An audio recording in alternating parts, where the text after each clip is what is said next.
Hi everybody, Pagan here. I'm going to be showing you how to make up my Bad Juju incense blend for the ritualist letter that you can find in the link here on this video, and you will also find this link to this video in the ritualist letter. So that being said, let's go ahead and get started mixing this up. I'm going to show you a little bit of how things work. My audio might get a little faint, and that's because I'm working over here. My mic is, let's see, that way. So I have an L-shaped desk, and that's how you're going to eventually someday see my desk. Anyway, let's get started. I'm going to show you what I've already done, and I'll tell you how to do it. But the reason that I made this video is mainly because of the fact that I don't measure anything. It's part of my witchcraft. I know what to do, and I know how much to do, how much is enough, if it needs a little more. I just never measure. I just know what to do. So figured that'd be easier than me telling you exactly how much to put in. I can just kind of show you guys. So let's get started. This is myrrh. Oops. This is myrrh resin. I've already ground up some of this, and it was probably, let me show you guys. Oh gosh, it wasn't even that much. It was like maybe this much.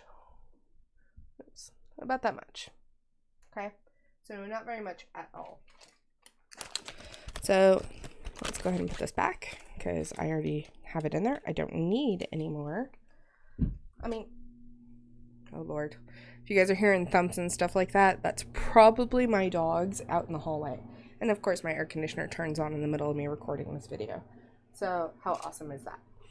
This is Frankincense Resin. Very small, very good stuff. You don't need much at all for this. So just a couple of little nuggets of frankincense is all you truly need. So that is already grown up, and I'm going to show you inside my mortar and pestle here. Let's see. Yeah, see, it's already ground up in a nice fine powder. So that being said, we have a few other ingredients that we're going to toss in here. And the biggest ones that you're going to find, at least in my opinion, that I find to be the hardest to actually mix up and grind up is the sage. And the sage is just plain old white sage. You can use green sage for this as well, but I find white sage works a little bit better. And so let's go ahead and start grinding some of this up. Now, if it has stems like this one does, take the leaves off the stems. The stems take a long time to grind up. You're going to be grinding for like an hour to grind up these stems.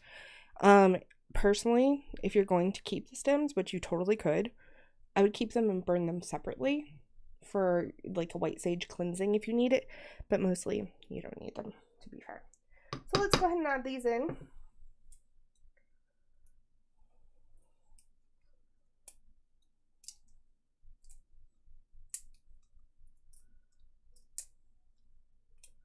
It's very humid in Tennessee this year, and so my white sage is actually trying to rehydrate itself. And I'm going to show you about how many white sage leaves you really need. Okay, well, I'll do 1.5 because that was like a half leaf. So when you look inside, that's about how many you need. You don't need a lot unless you're making a lot of this incense, which it does keep. You just put it in a little plastic bag or a little plastic container. So similar to these or similar to these kind of bags here. But you don't need a ton. So it's kind of one of those great things that you can make it as you need it, but you don't need it all the time. So if you've never used a mortar and pestle, it takes a little bit of grinding. And mostly the big thing with the mortar and pestle is you want, as my microphone shakes, I apologize for any sort of weird noises that makes, and any weird noises that my mortar and pestle also makes. You want it to release those oils that are trapped in it from being dried to give it that fragrance. That's the whole point of incense, is that pretty fragrance.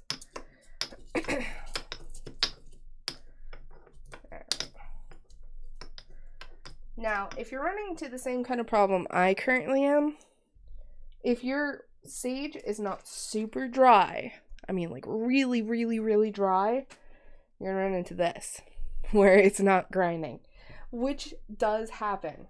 So the best thing for you to do it by hand. Or just make your hands smell pretty.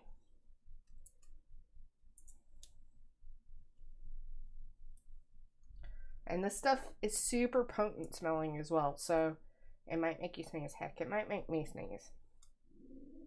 Oh, hush, Hershey. You guys are getting to hear Hershey. And it doesn't have to be super fine. I like my resins, like the frankincense and the myrrh, to be fine because they burn better, but you don't have to have them to be fine.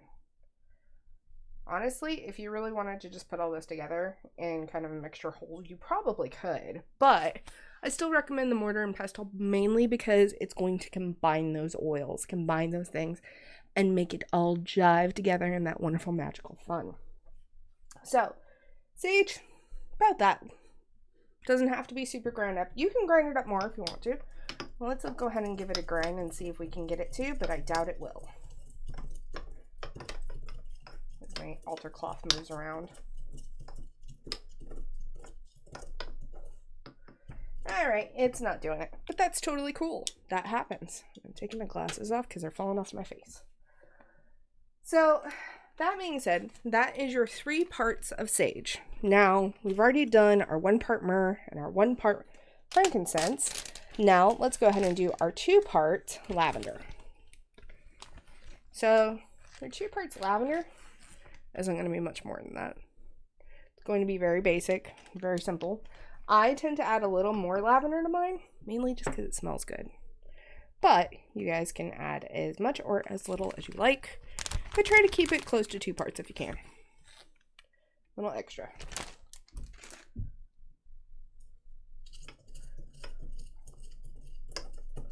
We're going to grind and grind and grind, and stuff will sometimes fly out because I get overzealous with my grinding.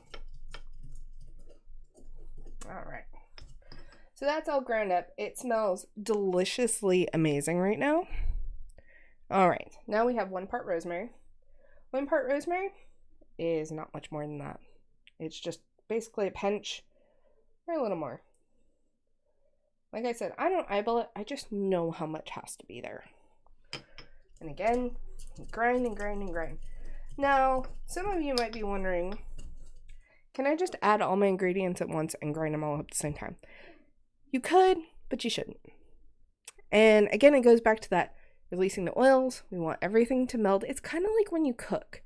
You want to add everything and give everybody its own chance to develop its own flavor and smells. Same with this. You want everybody to eventually end up in the pot, but not at the same time. Not yet. Alright, so that's mixed.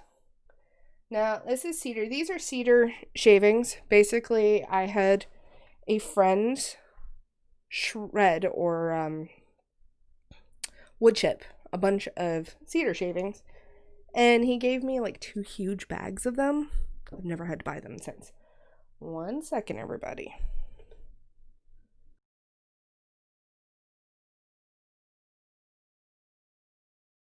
Okay, sorry. I had a child decide to try to pop it. So this is 2 parts of cedar. Alright, so you got your 2 parts cedar in there. And we're going to grind and grind and grind. Now, I've had people in the past ask me, oh, could I use like a spice grinder? You could. I would not use a spice grinder, or let me rephrase this. I would not use that specific spice grinder for anything but making kind of incense. Because you don't really always know where your stuff comes from, if it's organically sourced, if it's safe for you to eat, or anything like that. So if you're going to use it for incense, that's it. Buy another one for food. Alright, now we got our 2 part cedar in. Let's add our 1 part sandalwood. Sandalwood is another one that's going to be kind of a butt to grind. It never grinds up properly. So if you can buy sandalwood powder or sandalwood chips similar to these, that's the best way to do it. But again, we just want those aromatics right now coming out of the grinding.